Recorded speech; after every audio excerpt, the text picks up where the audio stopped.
All right, welcome back to part 2. We are going to cure and we are going to press. So when you're going to cure, you're going to make sure obviously it's printed right with the white on the back.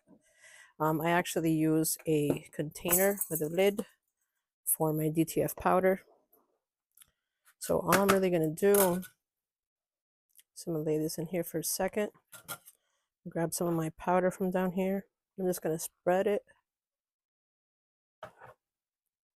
Give it a nice little spread there.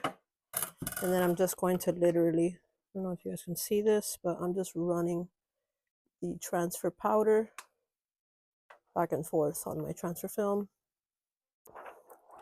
And you want to make sure that you shake off. Shake it off, shake it off.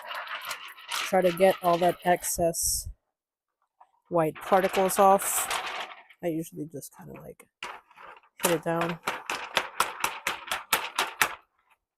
Turn it around, do it on the other side.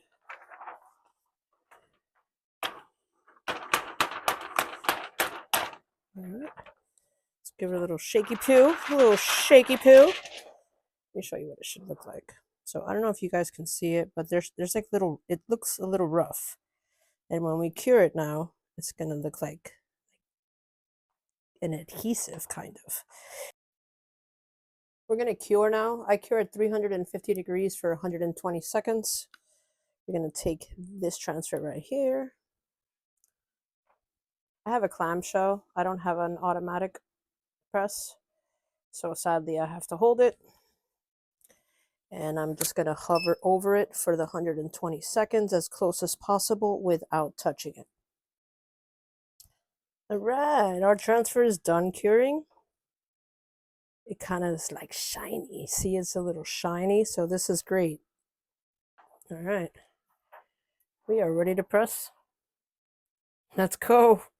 We are gonna press a black extra large t-shirt, so make sure to stick around. So there's two things you want to do before you actually start pressing. The first one is you want to make sure that you lint roll the t-shirt.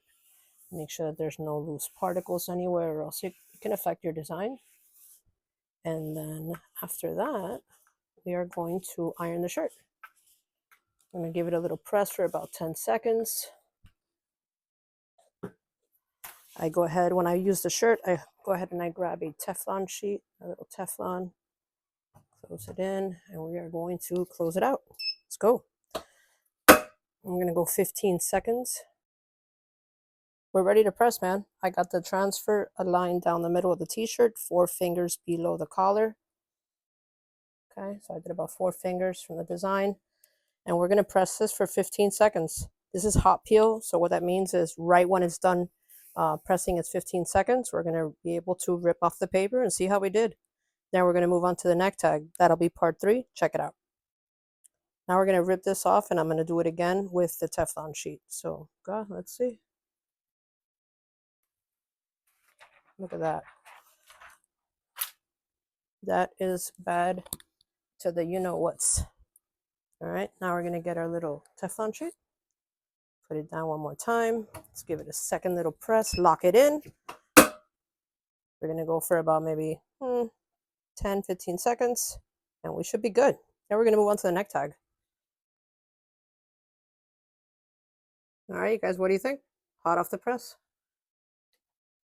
I think it looks pretty awesome. The design, we went with a 12.8 by 15.75. It's an extra large Bella canvas, so the fit is going to be super loose fitting, very comfy. It is a cotton blend t-shirt, very comfy. This is my favorite brand. Let me know what you think in the comments. Come back for more. We're going to do the neck tag now. So we're going to do the neck tag now.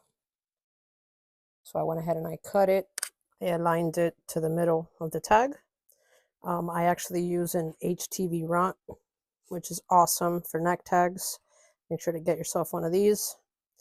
And you're going to just literally put it over. We're going to hold it for about 10 seconds.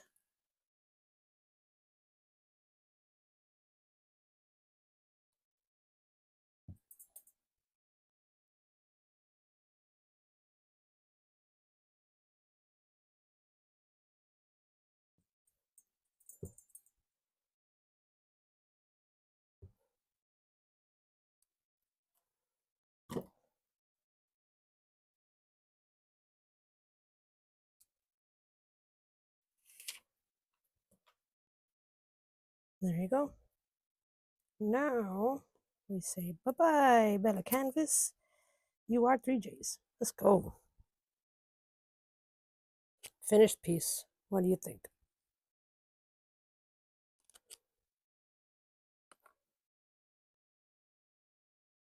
There you go.